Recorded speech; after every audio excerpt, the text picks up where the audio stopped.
ثواب کی انتہا، اس لیے ہمارے مدارس دینیہ میں 8 سال ایک مسئلہ نہیں، لاکھوں کروڑوں مسائل وہ لڑکے سیکھتے ہیں۔ آپ ان کے اندازہ لگائیں نیکیوں کا، اس لیے ایک عالم کا سونا، اس کا اٹھنا، اس کا کھیلنا، یہ سارا کا سارا عبادت میں شامل ہے، بشرطے کہ نیت ٹھیک۔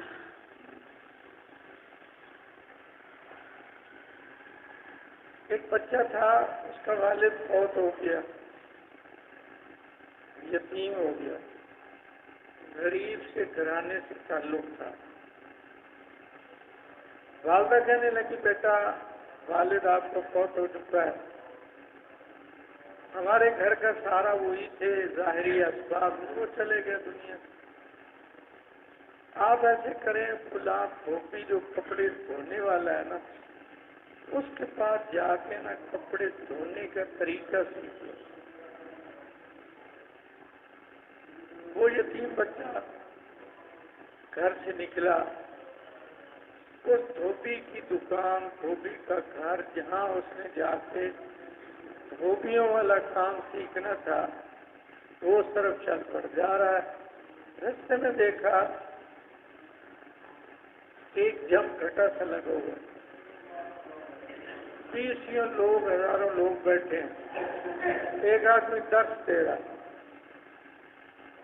درس دینے والا کون تھا؟ امام اعظم ابو حنیفہ نے۔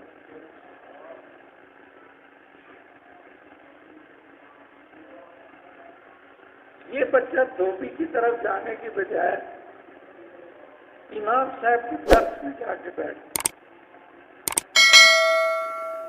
درس سنتا رہا۔ حضرت نے سبق ختم کیا، درس ختم ہوا تو سارے لڑکے چلے گئے، لیکن یہ ایک یتیم بچہ بیٹھا۔ امام صاحب کی نگاہیں اس میں پڑی، یہ تو بڑی اس میں فراست ہوتی ہے، دیکھ کے سمجھ گئے بہت قیمتی چیز ہے۔ فرمایا کی طرح وہ یتیم بچہ قریب کیا، اس سے ہسٹری پوچھی، بیٹا کہاں سے ہے، آپ کا نام کیا ہے؟ وہ کہنے لگا میرا نام یوسف ہے، فلاں جگہ میرا گھر ہے، والد صاحب میرے فوت ہو گئے، میں یتیم ہوں، ہمارے گھر میں کمانے والا کوئی نہیں ہے، والدہ صاحبہ نے مجھے کہا کہ تم فلاں دھوبی کے پاس کپڑے دھونے کے لیے سیکھنے کے لیے جاؤ، تو میں اس دھوبی کے پاس جانے کے لیے جا رہا تھا تو رستے میں آپ کا درس لگا، تو میں نے کہا دیکھتا ہوں یہ کیا ہو رہا ہے یہاں، آپ کا درس سنا۔ حضرت امام ابو حنیفہ رحمہ اللہ نے فرمایا بات یہ ہے، بس تم نے آئندہ ہر روز میرے درس میں آنا۔ دھوبی جو آپ کو روزانہ کی بنیاد پر مزدوری دے گا وہ کتنی دے گا؟ انہوں نے بتائی کہ روزانہ کی یہ مزدوری تم نے مجھ سے لے لینی ہے، یہ جا کے والدہ صاحبہ کو دے دیں، ان کو بتانا نہیں۔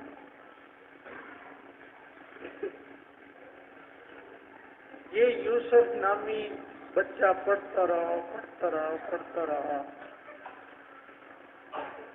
ایک وقت آیا کہ یہ امام یوسف بنا۔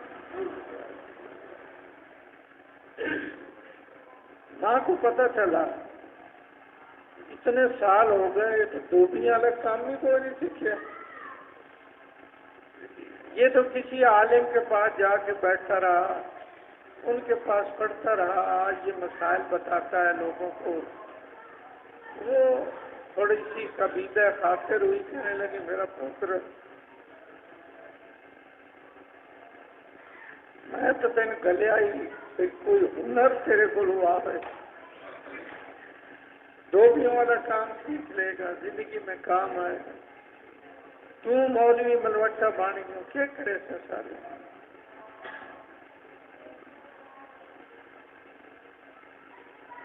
امام یوسف رحمہ اللہ اپنے استاد امام ابو حنیفہ رحمہ اللہ کے پاس آئے، عرض کی حضرت مجھے والدہ یہ کہتی ہے، اور نے فرمایا کسی طرح والدہ کو نا پردے میں لے کے آؤ۔ تو والدہ کو پردے میں لے کے آئے، امام صاحب نے ان کو کی بات سمجھائی کہ یہ جو دنیا ہے یہ ہار کی ہے، چند ٹکے کما کے لے جاتے تھے وہ ختم ہو گئے۔ اس نے دین بھی پڑھا، ساتھ تجھے بھی روزانہ کی بنیاد سے دیتا رہا، تیرا کھانے پینے کا سرکٹ چلتا رہا۔ فرمایا میں نے اس کو ایک ایسا فن سکھا دیا ہے نا کہ لوگ اسے پستے کا حلوہ کھلائے، اس کی خدمتیں ہوں گی، لوگ اس کو ہاتھوں پہ اٹھا کے لے جائیں۔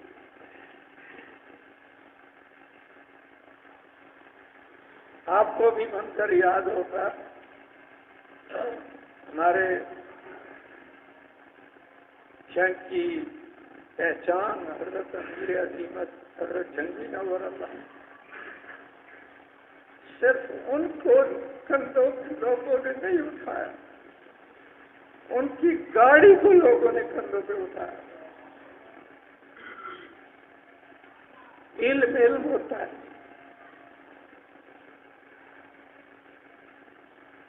امام یوسف کہتے ہیں میں بڑا حیران ہوں، استاد جی کیا کہہ رہے ہیں؟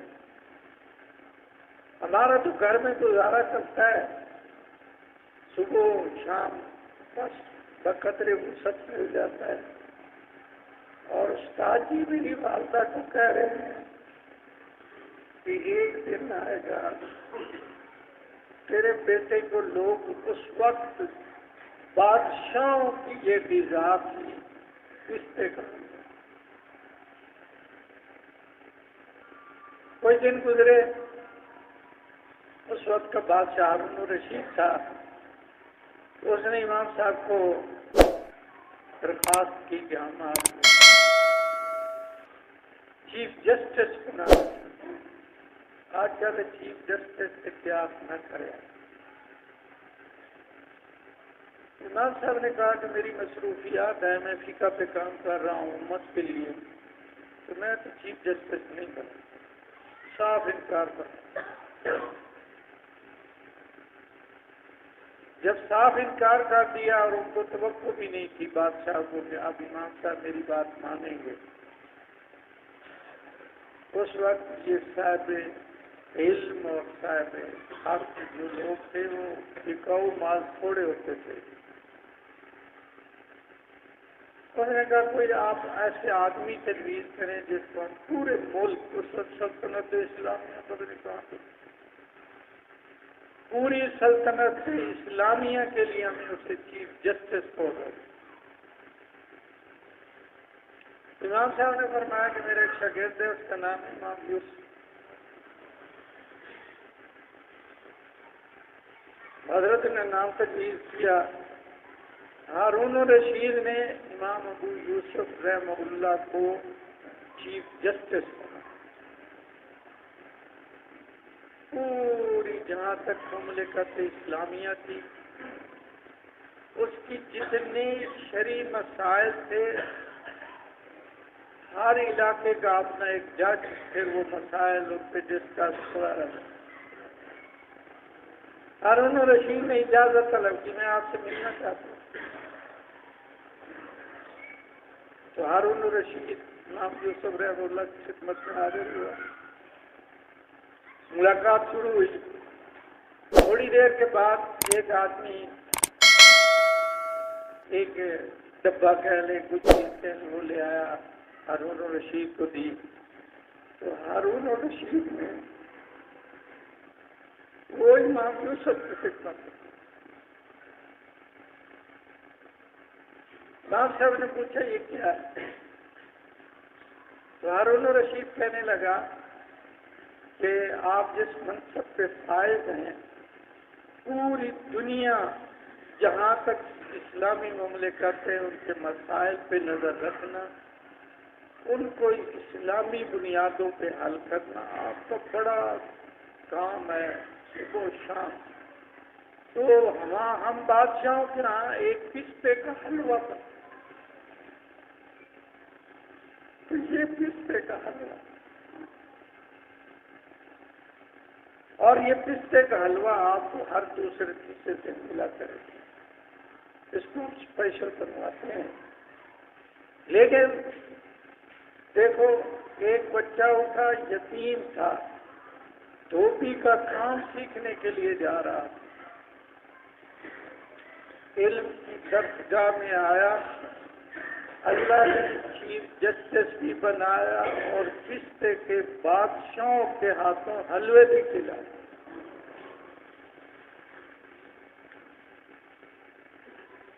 اس لیے آج ہمارے علماء کے ہاں علم کی قدر نہیں۔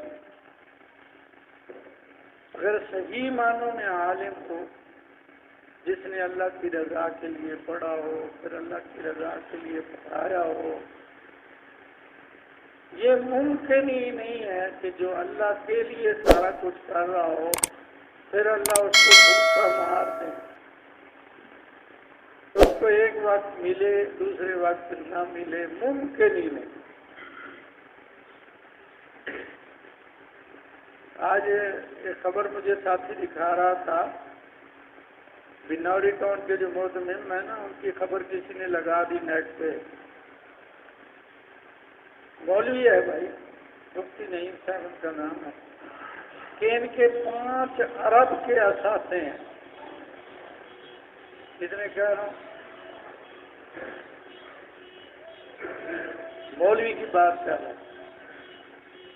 بہرحال یہ ایک یقینی بات ہے کہ مولوی بھوک سے نہیں مرتا یار، مولوی کو اللہ اس سے دیتے ہیں، قرآن کی جس کو نسبت مل گئی اس کو بہت کچھ مل گیا۔ یہ میں نے چند باتیں اس لیے عرض کر رہا ہوں کہ ہمارے اس مدرسے کے چند طلباء ہیں جنہوں نے قرآن مجید ختم کیا ہے، حفظ کیا، ناظر ختم کیا، ابھی تھوڑی دیر بعد کی دستار بندی بھی ہے، تو دین ہو اور دین کے ساتھ ایک آدمی کو نسبت ہو، یہ بہت قیمتی نسبت ہے۔ میرے آقا پاک صلی اللہ علیہ وسلم یہ علم پڑھنے والے، پڑھانے والے، حدیث پڑھنے والے، پڑھانے والے، ان کے بہت زیادہ فضائل ہو جاتے ہیں۔ خوش نصیب ہیں وہ والدین جن کے بیٹے بیٹیاں عالم ہیں، حافظ ہیں، دین کے ساتھ جڑے ہوئے ہیں، لگے ہوئے ہیں، دین میں کام کر رہے ہیں۔ والدین سے میری گزارش ہے کہ ان کو قدر کی نگاہوں سے دیکھا کرو، حفاظ کو خصوص۔ یہ آپ کے تھوک کے سودے ہیں، تھوک کے، پرچون مال نہیں، ان کے پاس تھوک کا مال ہے۔ یہ بیٹھے صبح بیٹھے شام تک قرآن مجید ختم، روزانہ ختم، دوسرے دن ختم۔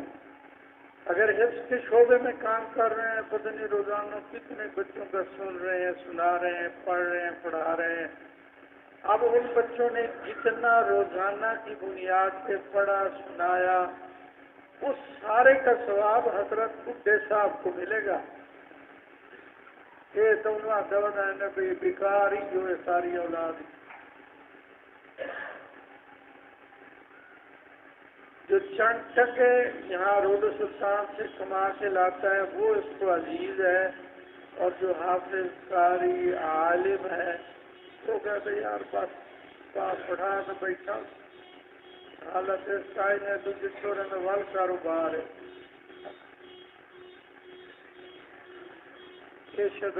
کمزور رہے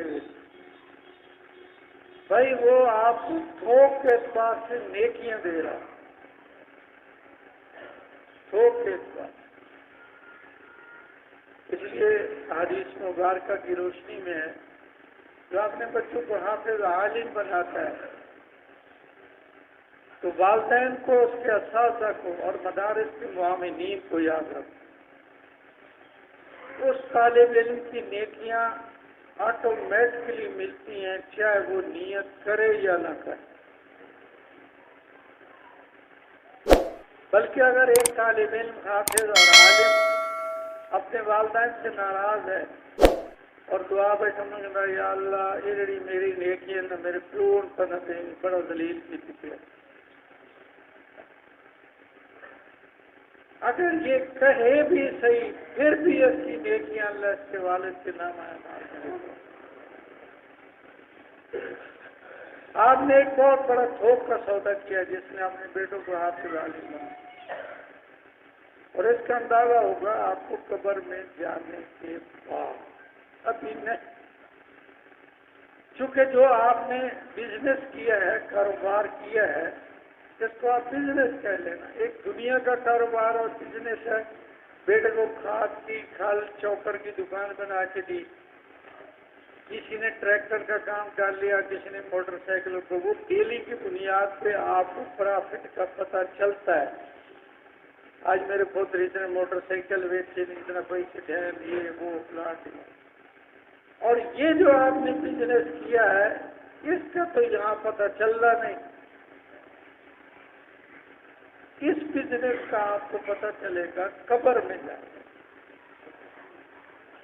کیونکہ اس کاروبار کا تعلق وہ دنیا کے ساتھ نہیں ہے، ظاہری دنیا کے ساتھ، اس کا تعلق سارا آخرت کے ساتھ، کہ جب آپ قبر میں جائیں گے، قبر میں جانے کے بعد پھر وہاں کا جو آپ کو ماحول ملے گا، ایک بیٹا حافظ ہے، دوسرا عالم ہے، تیسرا کچھ ہے، چوتھا کچھ ہے، ایک بیٹوں کی لائن لگی ہوئی ہے، اس وقت پتہ چلے گا ایک میں تجھے نہیں دل نے کرا۔ اس لیے بھائی جن کے بیٹے بیٹیاں حافظ اور عالم ہیں ان کی قدر کرنی چاہیے، یہ ہمارے لیے بہت بڑا قیمتی خزانہ ہے یار۔ علم کے حوالے سے میں نے ایک بات یہ کی کہ علم پڑھنے اور پڑھانے سے آدمی بھوکا کبھی نہیں مرتا، اور اس کو نیکیاں ملتی ہیں، بھوک کے اعتبار سے ملتی ہیں، یہ پرچون کا سودا نہیں ہے، اور اللہ تبارک و تعالیٰ کے ہاں ان کی بڑی قدر و منزلت ہے۔ ایک عام آدمی نیکی کرے اور ایک عالم نیکی کرے، ایک عام آدمی کی نیکی پہ اگر ایک اجر ملے گا تو ایک عالم کے نیکی کرنے پہ 70 گنا زیادہ اس کو نیکی عطا فرماتا ہے۔ اس لیے اللہ کا شکر ادا کرنا چاہیے۔ بس اوقات میرے بھائی وہ ناشکری کرتے ہیں تو پھر اللہ اس نعمت کو ضائع کر دے۔ اللہ تعالیٰ بھائی ہمیں ان کی قدر دانی کی توفیق نصیب فرمائے۔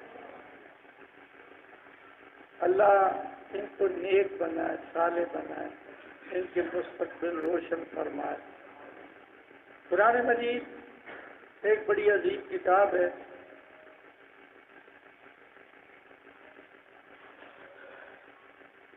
امام بوسیری یا بوسیری ان کا نام ہے۔ ایک دفعہ ان کو ایک تکلیف ہوئی۔ تکلیف کیا تھی کہ اچانک جیسے ایک دورہ پڑتا ہے، دورہ پڑا سکتہ کی کیفیت۔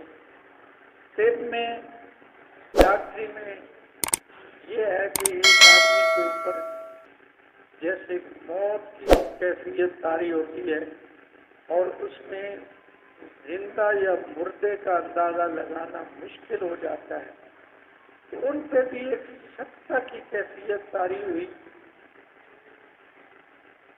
انہوں نے کہا یہ بہت ہو گیا، چنانچہ انہیں سارے معاملات کرنے کے بعد قبر میں دفن کر دیا۔ بہت ساری کتابوں میں یہ واقعہ لکھا ہے۔ جب دفن کر دیا گیا تو ان کی اچانک جو شکتا کی کیفیت کی، بے ہوشی کی، وہ ختم ہوئی۔ انہوں نے دیکھا اندر کا ماحول، یہ تو خبر لگتی ہے، لوگوں نے مجھے دفن کر دیا۔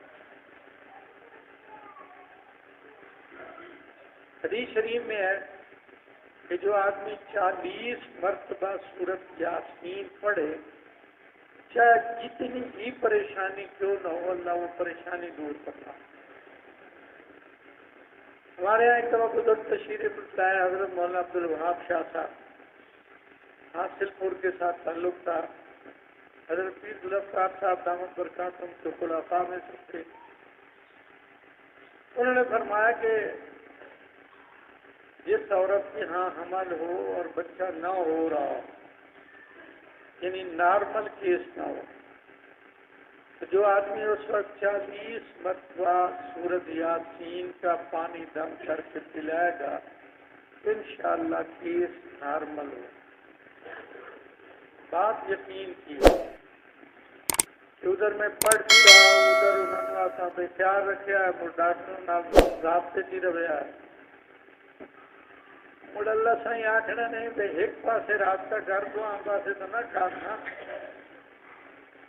تو امام بخاری نے محلہ نے سورت یاسین پڑھنا شروع کر دی قبر میں۔ ایک دفعہ پڑھی، دوسری، تیسری، چھٹی، ساتویں، 20، 30، 35، 36، 27، 37۔ جب 38 مرتبہ پڑھ چکے نا، ان کو معلوم ہوا کہ کچھ قبر کو کھول رہا۔ ایک آدمی تھا جو کفن چور تھا، اس کا کام تھا کہ وہ قبروں میں دفن تازہ کیے ہوئے مردوں کے کفن کو اتار دیتا۔ دیکھو اللہ اسباب بنا۔ اس کو خیال آیا کہ ابھی ابھی یہ کل ان کو دفن کیا ہے، کفن تازہ ہے، تو میں جا کے کفن اتار لیتا ہوں۔ اس نے ادھر سے قبر کھولنا شروع کی، ادھر حضرت کے 38 مرتبہ سورت یاسین بھی مکمل ہو۔ حضرت نے آپ اندازہ لگایا کہ کوئی قبر کھول رہا ہے، کہیں ایسا نہ ہو بھاگ نہ جائے، تو حضرت نے سورت یاسین آہستہ پڑھنا شروع کیا۔ ادھر 39 مرتبہ سورت یاسین مکمل ہوئی، ادھر وہ تقریباً سوراخ ہو چکا تھا۔ انہوں نے 40ویں مرتبہ جو ہی سورت یاسین پڑھی اور قبر کھلی ہوئی تھی، اٹھے، وہ جو کفن چور تھا وہ اتنا ڈرا اور خوف زدہ ہوا، وہیں گرا اور مر گیا۔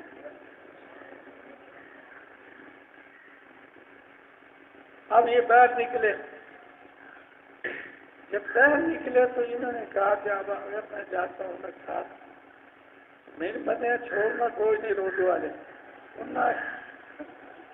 انہوں نے کہنا ہے کہ بھائی تو کل ہم اس کو دفن کر کے آئے، ایک ہی دوسری گیا۔ تو انہوں نے وہیں قبرستان میں وقت گزارا، رات کو انتخاب کیا گھر سے پہنچنے کے لیے، پھر گھر پہنچے، پھر ایک ایک دروازے پہ جا کے ساتھ لیا، کھٹکایا، پھر میں ان کا ہوں، اللہ نے مجھے زندگی دی ہے تاکہ لوگوں کو اطلاع ہو جائے کہ میں نے یہ واقعہ کسی جگہ بیان کیا۔ تو اس آدمی نے واقعہ سنا، مولانا عبدالوہاب شاہ صاحب کا حوالہ بھی میں نے دیا۔ اب کیا ہوا کہ انہوں نے، ان کی بہو تھی، اس کا آپریشن ڈاکٹر نے کیا۔ کیا میرے کہنے کا یہ مطلب نہیں ہے کہ ایمرجنسی ہو، ڈاکٹروں کی سب کی رائے یہی ہو اور پھر آپ اڑ جائیں، ایسے نہیں بھائی۔ بات یہ ہے کہ یہ ماہر ڈاکٹر ہی جانتے ہیں کہ اس وقت ہمیں کیا کرنا چاہیے، چونکہ میرا فیلڈ ہی ہے، وہ نہ ہو کہ میری دکان ہی نہ بند ہو۔ تو اب یہ